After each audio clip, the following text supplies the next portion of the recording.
बिस्मिल्लाहिर्रहमानिर्रहीम, अस्सलाम वालेकुम। आज के लेक्चर में हम देखेंगे the monetary system. Last lecture में हमने से कुछ पॉइंट्स पढ़े थे, जो कंटेंट रह गया वो इस लेक्चर में हम कवर करेंगे इंशाल्लाह। अभी हम देखते हैं कि हमने इस लेक्चर में क्या पढ़ना है। आज के लेक्चर में है bank and the monetary money supply and secondly the SPP's tools of monetary control. Start करते हैं जी, bank and the money supply. Bank can influence the quantity of demand deposit in the economy and the money supply. जो basically हमारा banking system है, जो या जिसको हम फाइनेंशियल इंस्टीट्यूशन भी बोलते हैं, वो बेसिकली क्या करते हैं कि वो इन्फ्लुएंस कर सकते हैं quantity of demanded deposit in the economy and the money supply, कि कितनी क्वांटिटी लोग जो हैं वो डिपॉज़िट करवाएंगे और कितनी क्वांटिटी में वो लोन ले रहे हैं। वो किस तरह से जो लोगों का जो बेसिकली बिहेवियर है या जो ट्रेंड है मनी का, वो सेविंग की तरफ जा रहा है, इन्वेस्टमेंट की तरफ जा रहा है या कंजम्पशन की तरफ जा रहा है, वो काफ़ी हद तक जो बैंकिंग सिस्टम है वो इसको इन्फ्लुएंस कर सकता है, इस पर कंट्रोल कर सकता है। Reserve are deposit that bank have received by have not lent outs. In a fractional reserve banking system, bank hold a fraction of the money deposit as reserve and lend out the rest. अब ये reserve और frictional reserve banking basically क्या है? Bank, जब आप bank के पास अपनी money लेके जाते हैं for the purpose of saving, तो बैंक क्या करता है कि उसका कुछ पोर्शन क्या करता है कि अपने पास एज आ बैंकिंग रिजर्व रख लेता है, क्योंकि बैंक को 100% लैंड आउट करने की परमिशन नहीं होती स्टेट बैंक की तरफ से। तो बैंक को क्या करता है, लेट्स सपोज हम कहते हैं कि 25% बैंक अपने पास रख लेता है as a reserve banking system, 25% उसे स्टेट बैंक को देना होता है। अब बाकी वाला जो 50% है वो लैंड आउट कर सकता है, उसका वो लोन दे सकता है। ये डिपेंड्स ऑन बैंक। ये जो मैं आपको परसेंटेज बता रही हूँ, this is not a hard and fast rule. Different commercial bank की परसेंटेज डिफरेंट होती है, जितनी उन्हें स्टेट बैंक की तरफ से परमिशन होती है वो उतना ही कर सकते हैं। लेकिन एक चीज़ क्लियर है कि वो कभी भी 100% जो है वो लोन आउट नहीं कर सकते, उसका लोन नहीं दे सकते। उन्हें बैंक रिज़र्व सिस्टम में भी रखना पड़ता है कि अगर कोई बंदा उसमें से कुछ पैसे अगर वापस मांग लेता है तो वो इस काबिल हों कि वो उतनी मनी वापस कर सकें। अब आप ये तो नहीं कर सकते कि जितना बैंक में आपके पास पैसा है वो सारे का सारा आप आगे किसी को लोन दे दें, ऐसा नहीं होता। आपकी डेली की ट्रांजैक्शंस भी होती हैं, वो आपको भी मेंटेन करनी पड़ती हैं।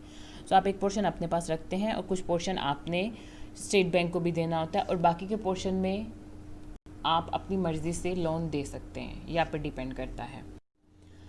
रिज़र्व रेशो, अब जो हमने रिज़र्व की बात की थी वो बेसिकली रेशो क्या था? Reserve ratio is the fraction of deposit that bank hold as a reserve.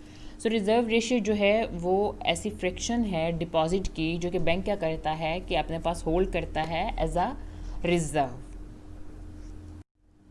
When a bank makes a loan from its reserve the money supply increases. अब जो बात यहाँ पे की जा रही है कि बैंक जो क्या करता है, जब लोन लेता है from its reserve the money supply increase.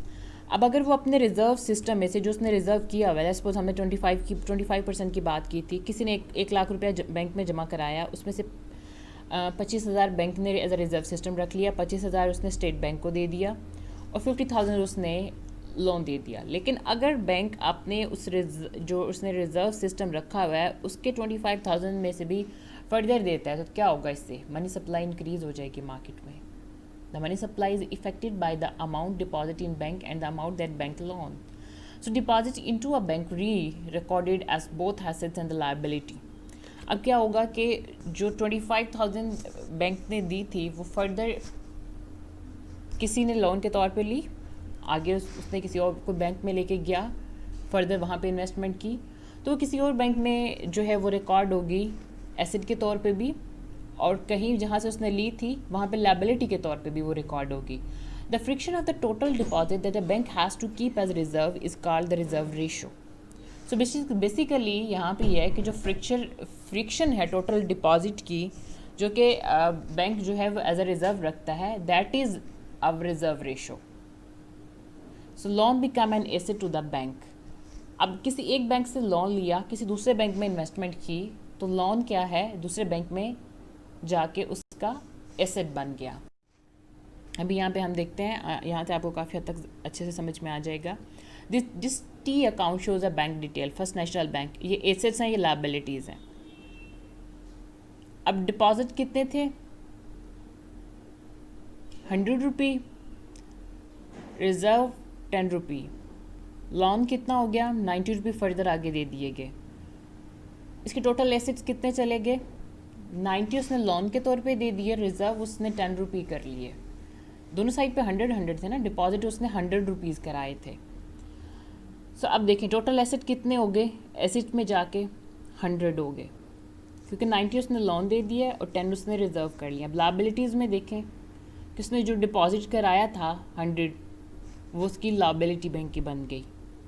तो इस साइड पे 100 टोटल एसेट भी शो हो गया और टोटल लायबिलिटीज़ भी। अब देखें आपका बैंक जो है, आपका जो अकाउंट है, दैट शो इट्स बैलेंस, क्योंकि 90% जो लोन लिया था 90 रुपी और उसके साथ 10 रुपी जो रिज़र्व थे, इन दोनों को ऐड करेंगे तो वो आपके पास टोटल एसेट्स बन जाएंगे।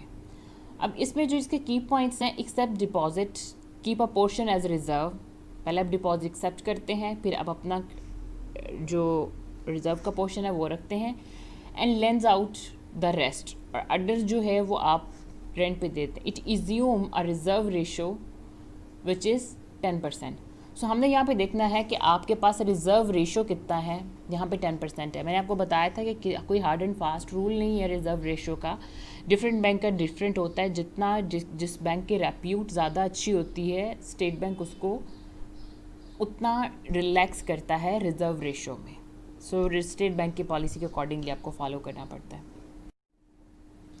Money creation with the fractional reserve banking, when one bank loan money, the money is generally deposit into another bank. जब एक बैंक मनी लोन के तौर पे देता है तो इट्स डिसाइडेड कि वो मनी जो है वो किसी दूसरे बैंक में एज अ डिपॉजिट चल जाती है। लेट्स सपोज आपने 1 लाख रुपये बैंक में लोन लिया, आपने किसी को उधार देना था, तो आपने उस बंदे को वापस कर दिया, आगे वो किसी और बैंक में जाकर डिपॉजिट करा देगा।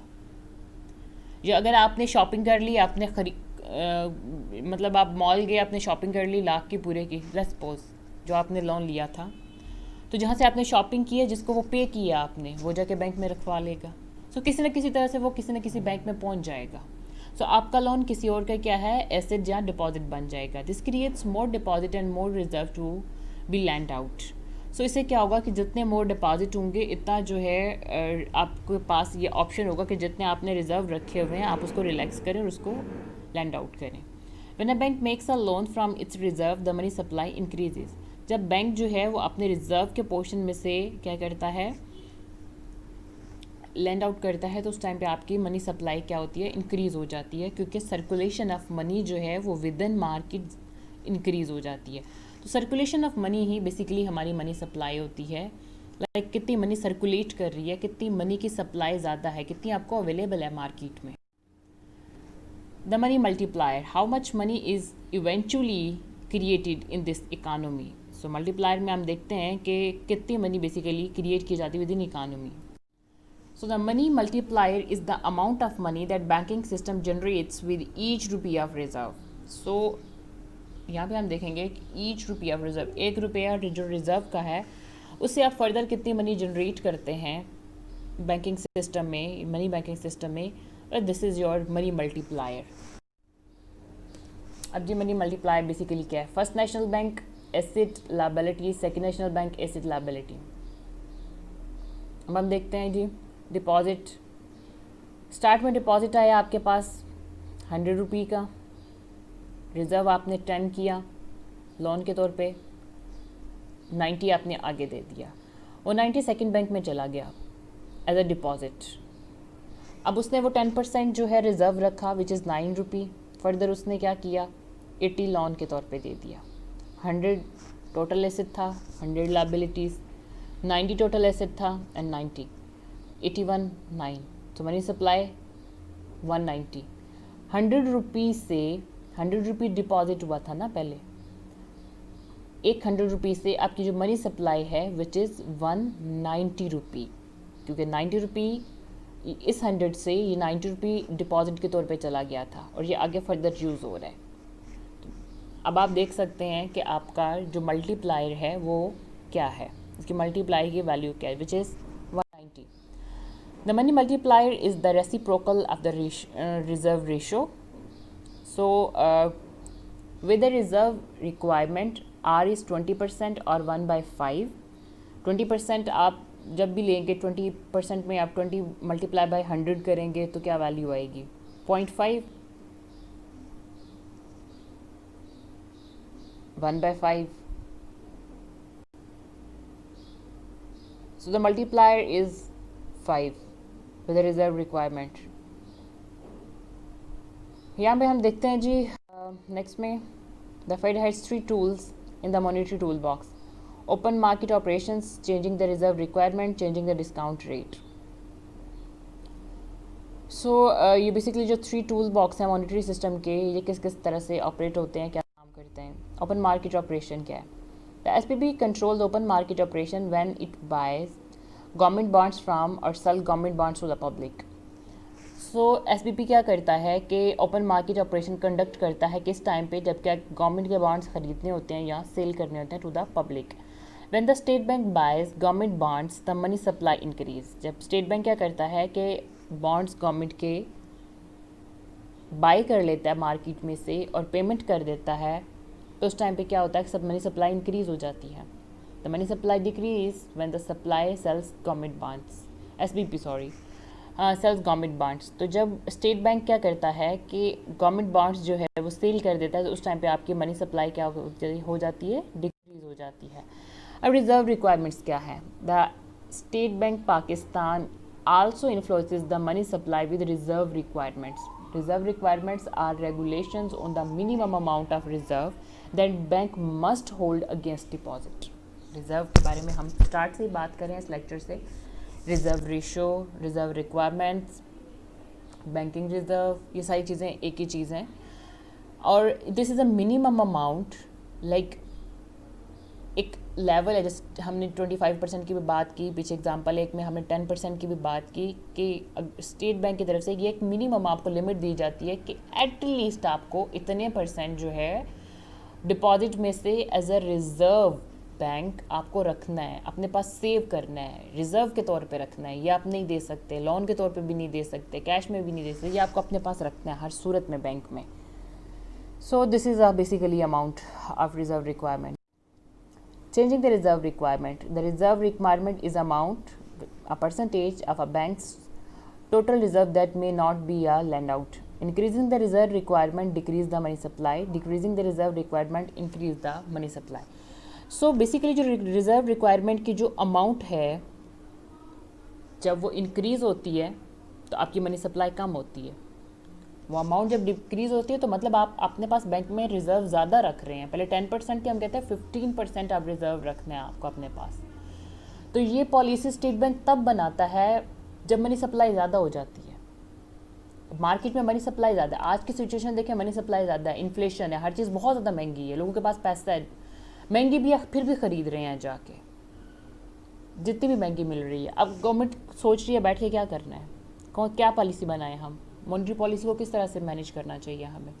तो इस टाइम पे वो क्या करेंगे, बैंक को कहेंगे जी आप अपने रिजर्व रिक्वायरमेंट इंक्रीज़ कर दें, गवर्नमेंट के बॉन्ड सेल करेंगे ताकि मनी उठाएं, रिजर्व रिक्वायरमेंट इंक्रीज़ करेंगे ताकि लोगों को ज़्यादा लोन ना मिले, उनके पास ज़्यादा पैसा ना जाए, तो इससे मनी सप्लाई कम हो जाएगी. अब दूसरी सूरत हाल कि हम कहते हैं कि डिफ्लेशन हो गई है, मार्केट में मनी सर्कुलेशन बहुत कम है, लोगों के पास पैसा नहीं है, चीज़ें बहुत सस्ती हैं पर इसके बावजूद भी वो ख़रीद नहीं पा रहे. तो उस सूरत में आपको क्या करना है, आपको रिज़र्व रिक्वायरमेंट कम करनी है, कम करेंगे ताकि लोग लोन ज़्यादा लें. आप जो गवर्नमेंट के बॉन्ड्स पड़े हुए हैं मार्केट में आप वो ख़रीदेंगे, आप इंटरेस्ट रेट जो है वो मतलब लाइक ज़्यादा कर देंगे, बैंकिंग में आप ज़्यादा कर देंगे और लोन पे आप कम कर देंगे. बैंकिंग में आप ज़्यादा करेंगे ताकि लोग हमारे पास सेविंग के लिए रखवाने ना आए, लोग परचेज़ करें. और आप लोन देने पे इसलिए कम कर देंगे ताकि लोग ज़्यादा से ज़्यादा लोन लें, मनी जो है उसकी सप्लाई मार्केट में ज़्यादा हो. Changing the discount rate. The discount rate is the interest rate the state bank Pakistan charge bank for loan. अब डिस्काउंट रेट क्या है कि स्टेट बैंक की तरफ से होता है और ये बैंक जो हैं वो लोन पे चार्ज करते हैं। लेट्स सपोज अगर हमने पीछे पढ़ा कि 90% बैंक ने क्या किया, 90 रुपीज़ लोन के तौर पे दे दिए। अब उस पर एक बैंक रेट लगेगा, मतलब आपको वो 90 रुपीज़ दिए, तो ये सुनिए कि आप 90 रुपीज़ लेके चले जाएँ और साल बाद आके आप जमा करा रहे हैं, तो ऐसे फ्री ऑफ कॉस्ट तो कुछ नहीं मिलता ना आपको, तो आपको बैंक की फ़ी देनी पड़ेगी जिसको डिस्काउंट रेट कहा जाता है। तो अगर उस पर 10% है तो आपको 99 रुपीज़ वापस करने पड़ेंगे। So increase the discount rate decrease the money supply. जब आप डिस्काउंट रेट इंक्रीज़ करते हैं, लाइक अगर आपने 90 रुपीज़ लिए थे और आप कह रहे हैं 15% आपको डिस्काउंट रेट है, तो आपको ज़्यादा देने पड़ेंगे।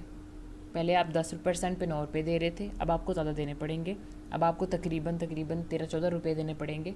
तो अब आपका क्या है, डिस्काउंट रेट ज़्यादा है, तो आपकी मनी सप्लाई कम हो जाएगी, आप लोन कम लेंगे क्योंकि आपको जब वापस करना पड़ेगा तो उसका इंटरेस्ट रेट ज़्यादा है। Decrease the discount rate increase the money supply. लेकिन अगर बैंक क्या करता है, डिस्काउंट रेट कम कर देता है, वो कहता है 5% डिस्काउंट पे आपको लोन दिया जा रहा है, तो आप जाके खुशी खुशी ले लेंगे लोन, क्योंकि आपको अपनी एक्चुअल अमाउंट के साथ सिर्फ 5% एक्स्ट्रा देना पड़ रहा है, जो कि एक ज़्यादा बड़ी अमाउंट नहीं है, तो वो आपके लिए आसान होगा। तो उस सूरत में क्या होगा कि मनी सप्लाई मार्केट में ज़्यादा हो जाएगी। The state bank control of money supply is not precise. The Fed must wrestle with two problems that arise due to a frictional reserve banking। फिर इतना आसान नहीं है स्टेट बैंक का मनी सप्लाई को जो है कंट्रोल करना, इसमें फ्रिक्शनल रिजर्व बैंकिंग के कुछ प्रॉब्लम्स भी हैं। अब वो क्या है, the state bank Pakistan does not control the amount of money that household choose to hold as deposit in bank. वो कहते हैं कि स्टेट बैंक इस चीज़ को कभी भी कंट्रोल नहीं कर सकता कि जो कि हाउस होल्ड्स जो हैं वो डिसाइड करते हैं अपने बैंक में, आप अपनी घरेलू जो सेविंग कर रहे होते हैं हमने बैंक में रखना है। किसी ने इसलिए कर दिए कि अभी बच्चे छोटे हैं, बाद में यूनिवर्सिटी जाएंगे तो उनकी एजुकेशन के लिए, या किसी ने इसके लिए रख दी कि चले सेव कर लेते हैं, अल्लाह ना करे घर में कोई बीमार हो जाए, कोई ऐसी नागहानी आफत आ जाए तो उसके लिए पैसे बैंक में रखवा लेते हैं, बुरे हालात के लिए, वक्त का कोई पता नहीं होता। या किसी ने ऐसे रख दिया कि कल जी बच्चों की शादियां करनी है उसके लिए, या आप इसलिए सेव कर रहे हैं कि हमें घर चेंज करना है, हम नया घर बनाएंगे, अच्छा बनाएंगे, या कोई गाड़ी के लिए सेव कर रहे हैं, किसी भी काम के लिए। जब भी कोई फैमिली अपने डिपॉजिट बैंक में जो रखवाती है सेविंग के तौर पे हाउस होल्ड साइड से, तो उसको बैंक नहीं कंट्रोल कर सकता, क्योंकि उन्होंने वो पैसे अपनी सेविंग के लिए रखे हुए हैं। अगर किसी ने गाड़ी लेनी तो उसने लेनी है, वो कोई भी अपनी गाड़ी के सेविंग के पैसे उठा के कपड़े खरीदने मार्केट नहीं जाएगा। वो स्टेट बैंक आपको उस मामले में कुछ नहीं कह सकता। जितनी भी मोटिवेशन देगा स्टेट बैंक, आप नहीं बदलोगे, नहीं गाड़ी ही खरीदनी है, मेरी वो ज़रूरत है। The state bank does not control the amount of money that bankers choose to lend. अब स्टेट बैंक क्या है कि प्रॉपरली इसको भी नहीं कंट्रोल कर सकता कि बैंकर जो हैं वो कितना लोन दे रहे हैं प्रॉपरली, क्योंकि बैंक को जितना प्रॉफिट होगा बैंक उसके अकॉर्डिंगली लोन देगा, वो रिज़र्व रेशो रख लेगा। लेकिन अगर उसको लग रहा है कि रिज़र्व रेशो यूज़ करने से मेरा काम ज़्यादा बेहतर चल रहा है, तो वो रिज़र्व रेशो यूज़ करेगा। सो ये दो चीज़ें हैं जो कि बैंकिंग से स्टेट बैंक प्रॉपरली कंट्रोल नहीं कर सकता। सो इसकी वजह से जो मनी सप्लाई है वो 100% स्टेट बैंक के हाथ में नहीं आती, या अगर उसको कंट्रोल करने की मनी सप्लाई की कोशिश भी करता है तो ये प्रॉब्लम स्टेट बैंक को फेस करने पड़ते हैं। अब आ जाते हैं जी समरी पे। When the banks loan out their deposits they increase the quantity of money in the economy, जो कि हम बार बार पढ़ रहे हैं कि जब बैंक क्या करता है कि अपने डिपॉजिट एज अ लोन के तौर पे दे देता है तो क्वांटिटी ऑफ मनी जो है वो इंक्रीज़ हो जाती है इकानमी में। Because the Fed can not control the amount bankers choose to lend or the amount household choose to deposit in the bank, the Fed's control of the money supply is imperfect। So properly जो आपका federal bank है, जो आपका state bank है, वो आपकी money को 100% control नहीं कर सकता, उसकी 100% चीज़ों पे कंट्रोल नहीं होता। हम ये कह सकते हैं 70 to 80% जो है उसका कंट्रोल होता है, लेकिन उसके बावजूद उसको प्रॉब्लम्स फेस करने पड़ते हैं। ये था जी आज का लेक्चर, और जब भी कोई प्रॉब्लम हो तो आप मुझसे पूछ सकते हैं। Thank you so much. अल्लाह हाफिज़।